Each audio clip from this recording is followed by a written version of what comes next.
kimselere. Şarteli kapattım, ötesi yok artık. Bu gece günahım boynuma.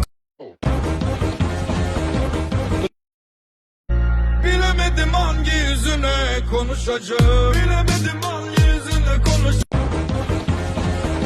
Onlar anlamaz halden, çünkü derdimden bilmez. Çok sanık. Seni de candan bilip sevecek sandım.